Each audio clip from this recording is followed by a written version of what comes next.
Good afternoon, everybody. Hello. I was just figuring out how to do my Facebook Live from the computer rather than the uh, app on my phone. So bear with me just a second, just to make sure that it's all gone live and that I can be seen and heard. Otherwise, I'm just talking to myself, which happens a lot in a house full of teenagers, but ideally, I wouldn't be doing that today if I can help it. It does seem to be live though, so cool. We seem to be cooking with gas. So, for those of you who are new to the group, welcome. It's nice to have you here. You may have seen a post yesterday morning. I pop it about 9 o'clock every Thursday morning, just asking for people to put questions for the free 15-minute Q&A that I do every Friday at 1 o'clock. So the Q&A session is something that my students are quite used to. I do an hour's an hour's Q&A session with them once a week, in addition to their guest speaker sessions that happen throughout the month as well.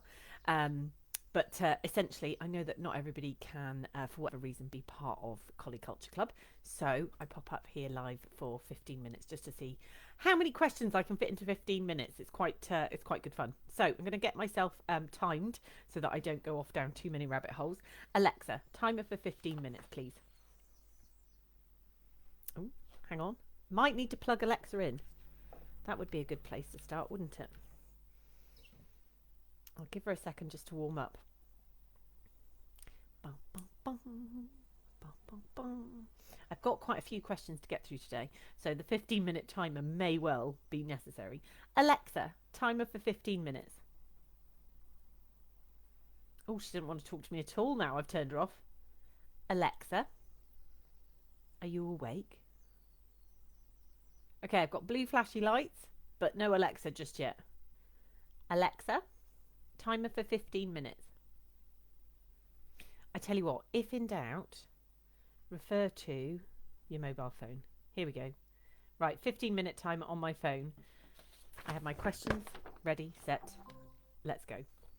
Right, okay, Denise had a question. She said, Percy's barking has got much better. However, as soon as I try to train an agility move, e.g. spin or twist, he starts barking, which then shortens the session as I'm aware of annoying my neighbours. Any tips would be helpful. Thank you. So, particularly when we're training something which involves kind of a physical and a mental connection, so some sort of body awareness, such as an agility move. What I would say is that dogs often find this harder, often because we lump the skill together a little bit. So often they bark because they're frustrated, because they're not quite sure what it is that we want, because we're maybe asking them too big a question. So Denise, what I would look to do with him is I would look to go, okay, how can I make this a bit smaller for you? How can I make this question a little bit easier? So for example, if I'm doing something in the garden, like going around a wing of a jump, something like that, then if I was working with a dog that I wanted to, make sure that was not going to get barky and frustrated at me, I would maybe just start with some food, and I would go, okay, I'm going to hold you here, I'm going to hold some food here, and I'm just going to have you come around the wing to get the food over here, and make it really straightforward. The other thing I would look to do, Denise, is to video myself. I'm an agility handler too, and sometimes my hands and my legs and my arms and things, they go off in all directions, and that can then sometimes cause confusion with the dogs as well, because whilst our voice might be saying one thing, our non-verbal body language is saying something else, and dogs get frustrated at us because they're like, well, which one is it that you want? I don't understand. So film your training sessions to see if you can work out from Percy's perspective what it is that is going on that he's not sure about, because probably that will give us quite a lot of information to be moving forward with. Okay. Melissa had a question. She said, we have 2 Border Collies, and when they're at home and either my husband or myself gets ready to leave the home, they go mad with barking, and the male dog has to find something to chew whilst we are walking out the door. How can we resolve this so that they are both calmer when we leave? Thank you. So, Melissa, what's helpful about this in lots of ways is that this is a very predictable behaviour. So, if we at the moment have dogs that are doing a dot-to-dot puzzle where they get to the point where they are frantic and they are worked up, we need to go a bit further up the dot-to-dot puzzle, okay? So, one of the things that we need to check out is, are they suffering from some sort of separation distress? So, are they actually quite worried about you leaving? And therefore that the barking is because they're getting themselves worked up because they're anticipating the fact that you're going to leave, and it really bothers them. So one of the things that I might look at is popping up a camera so that when I leave the house, what do the dogs do then? Are they on high alert the whole time, or do they go and settle back down again? The other reason, of course, that they could be getting worked up is because they're anticipating they might be going somewhere out of the house, which is either potentially worrisome to them in terms of like if they're going for a walk. Some dogs actually do find that event a bit stressful, or they really love to go for a walk and they're very excited about it. And the fact that you're getting ready suggests to them that they might be going out as well. So with those two things in mind, that would be one of the first things I'd want to know is, you know, what is the reason behind the barking? Because that's going to make it much easier to come up with a training plan. Now, assuming that the dogs are not dealing with separation anxiety, then one of the things I would look to do is think, okay, what are the little cues that the dogs are picking up on that start to get them worked up? Then I'm going to isolate those cues and work on some settled behaviour with those cues around. So, for example, picking up my keys. That might be a, oh my gosh, they're going out. You know, that's really exciting. So what I'm going to do is I'm going to pick up my keys 100 times a day, and I'm just going to do a scatter feed each time I pick up my keys to change the association from to, oh, okay, she's just picking up the keys. Okay, so it's, you know, there'll be other things like I'm picking up a coat, I'm picking up a handbag, you know, maybe I'm putting on a particular pair of shoes. You know, basically think about what that pattern looks like from their perspective, and then let's see if we can isolate those chunks.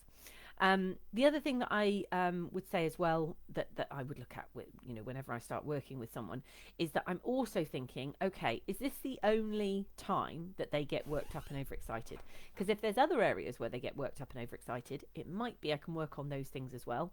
And it's not quite buy one get one free, but having an influence in other areas where that behaviour is happening can then really feed into helping them here as well. Okay. Okay, Elena had a question. She said, desperately need help with our beautiful girl Luna. Now 4, she came into our lives at 18 months old following a marriage breakdown. She was a 2020 baby and had no socialisation, dog or human, and no training. She was a very skilled car chaser and walking was difficult. She also hated the washing machine and dishwasher with a vengeance. These collie habits have all but gone, and she is the most loving girl. We can now walk her along a main road with no issues at all. However, about a year ago, she started car chasing from within the car, which when you're driving is very difficult to deal with. It's got progressively worse. She barks as soon as you start the engine sometimes, and always when turning right and a car passes alongside at speed. I'm assuming it's a fear-based habit, but we'd like to take her away on holiday, etc. I don't know, we could stand the noise for hours at a time. Fair enough. So far, we've tried seating her in different places. She was in the back of our Freelander with no problem for the first 2 years. We've also bought a soft-sided crate for the back that she can't see out of, but even that hasn't stopped her. Your thoughts and any advice would be greatly appreciated. Okay, Elaine. So one of my Collie Culture Club students has, I say recently worked through, it's probably been a couple of months since they worked on it, and we've had really good success with this. It's kind of similar to Melissa's question in so much as there's a dot-to-dot puzzle, okay? So the chances are when Luna is getting into the car, she's already braced. You know, she's already, you know, thinking that something terrible might happen, okay? So it means that she's on edge before you even, you know, come off the drive. So with my club student, the thing that I said to her was, okay, we need to stop taking this dog out in the car in the short term. All right. So if it's possible, we stop all car travel with her, because every time that she's going into the car, it's going into like her memory banks as a stressful event. So that would be my first piece. Can we do that? And if so, then what we're going to do in the meantime is we're going to go, okay, I'm going to have you take her out and have her breakfast in the car, and then she's going to come on back in. When you have your morning cup of coffee, you're going to go and pop her into the back of the car, and you're going to sit and have your cup of coffee, and then you're going to go back in the house. And you're going to do that for the first week, you know, just backwards and forwards with just short little periods in the car where the engine doesn't even start.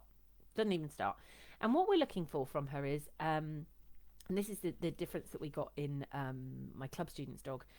was we're looking to the point where the dog goes, oh, okay, nothing to see here. Oh, we're just coming, like, because a bit like I was saying with Melissa and picking up the keys, nothing has happened. So, okay, so we've changed the association. So when that starts to happen, then what I would start to do is I would say, okay, can you take food? Can you take chews? As I say, ideally, if she's able to take her breakfast and her dinner out there, that would be a good starter for 10, but she may not be able to, and that's fine. Ideally, as I say, we get to the point where she's able to chew.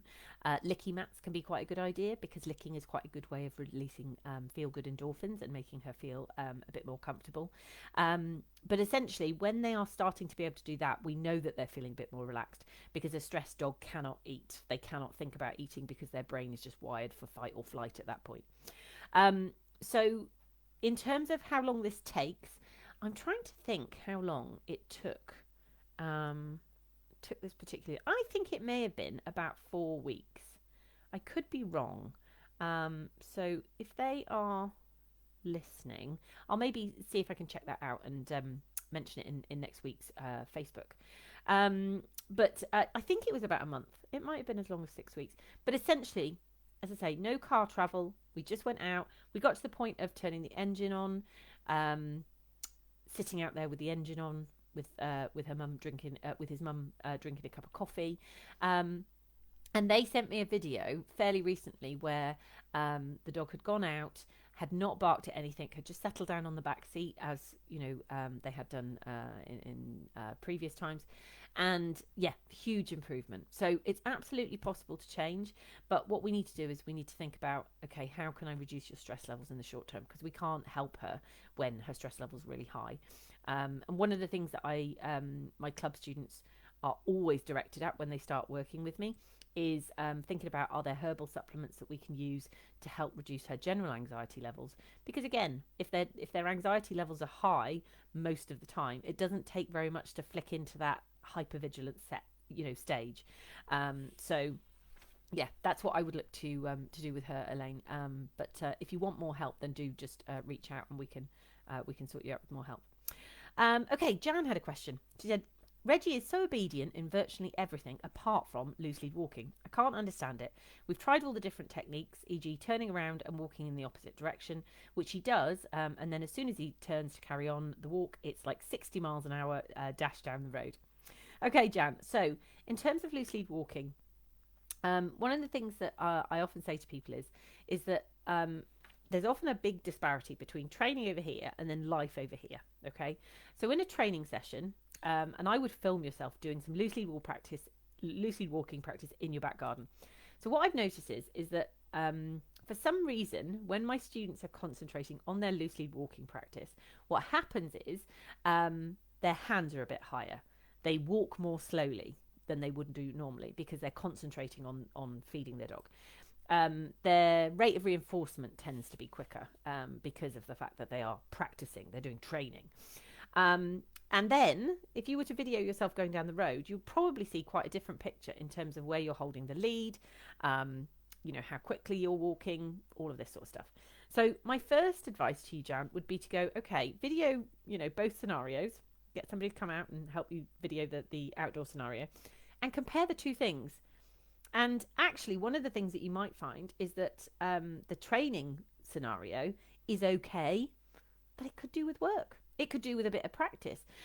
So my suggestion when I have loose lead walking problems is that we're not going to fix them out in the wild, as we're going from A to B. But what I'm going to do is I'm going to set you a series of loose lead walking challenges in terms of, can you walk from A to B in your garden when somebody has chucked out a bunch of treats on the floor? Can you do it if somebody is bouncing a tennis ball up and down? Can you do it, one of my students has been doing this recently, can you do it when somebody's kicking a football back and forth between their feet? All right. So one of the things that I really test about my loose lead walking is, how good is it? How good is it? And what I need my dog to understand is I need the level to be quite high. I need the bar to be quite high. The other thing to also take into account, though, with loose lead walking, with Border Collies, especially, is that they can feel quite overwhelmed in the outside world. And if they're feeling overwhelmed in the outside world, then the issue for them will be that it's really difficult for them to think about what their body is doing in connection with the stuff that you're asking them to do. So knowing how to do it better will really help with that. But we may also need to look at, how can I help you feel less overwhelmed? Can I choose a different route to wherever we're going? Do we need to look into herbal supplements that potentially help reduce your general anxiety levels, etc., etc. So yeah, totally something that can be worked on, but it's thinking a bit outside the box that will help you with that one. Okay. Okay, Carol had a great question. I love this question. So she said, please can you advise on jobs to give your Border Collie? Many thanks. So I love this question because lots of times people think I need to give my dog some herding outlet. And I know lots of my club students that do herding games with their dogs and they really love them. Okay, brilliant. What I would say is I've never played herding games with my dogs, and my dogs are pretty happy, fulfilled dogs. Okay, so what I know to be true is this. A Border Collie that has work, and I say work in inverted commas as it were, is a dog that is having to use their brain and their body usually as well in order to problem solve something. Okay, so my dogs particularly do agility. Okay, so they are problem solving, listening to my verbal cues, they are paying attention to my body language, they are having to move quickly, they are having to traverse different obstacles. That for them is really meaningful work, okay, because of the way that I teach it and because of the challenges that I set them. As they get older, so I have an older Border Collie who can't unfortunately do agility any longer. So scent work is one of the things that I do with her. And I actually do gun dog training scent work type stuff with her in terms of asking her to go out and get that dummy rather than that dummy. So she's having to think about listening to my instruction rather than just willy-nilly doing what she wants to do. She's having to use her nose to help me, find the article. And often I will add in extra distractions too. So I will maybe have a pot of food down by me whilst I'm asking her to do these things. And she's like, I would like the food. And I'm like, and I know, but I need you to do this too. So the work, I think, is not so important as making sure that it is challenging. Okay, so my experience with my students' dogs and friends' dogs when I go over and see them is we're just coming to the end of our time, but I will just finish this one. That dogs that I work with love it when Auntie Gemma asks them a difficult question. Like, not an impossible question, I want to be clear about that, but a difficult question. So maybe a dog that knows some of the toy games that I play in the Total Toy Fix, which you can find on the website, that pushes them, that makes them go, oh, I can't quite do that. And then, because it's, as I say, not an impossible question, difficult, but it's not impossible, that then they try again a bit harder and then they figure it out, and then they get that lovely rush of achievement that they've managed to figure out what I wanted. What's interesting to me always about this is that despite the fact I ask dogs difficult questions, they keep coming back and saying, ask me again, like, let's do something again. So I don't necessarily make life easy for Border Collies, but I don't make it impossible by any stretch. It's figuring out what challenge looks like for that dog. So it could be agility, it could be flyball, it could be obedience, it could be rally, it could be scent work, and scent work has many different things. So as I say, I quite like gun dog training.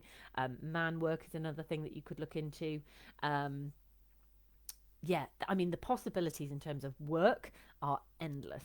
But I think, as I say, the most important thing when it comes to work is that it needs to be meaningful work from that dog's perspective, and it needs to engage both their body and their brain, and it needs to challenge them, because that essentially is what our Border Collies were bred to do. It is to embrace challenge and to use their brains to problem solve. So that is what is meaningful work to a Border Collie. All right, guys, so that's the end of our 15 minutes, I'm afraid, today. Tracy, you had a question about Rio. I will make sure that we look to answer that in our Q&A. She's one of my club students. We'll look to answer that in next Tuesday's session. And the rest of you guys, I will add your questions. So I had a question from Eileen, I had one from Debbie, and I had one from Elaine. I'm going to add these ones to not next week's but the following week's Q&A session.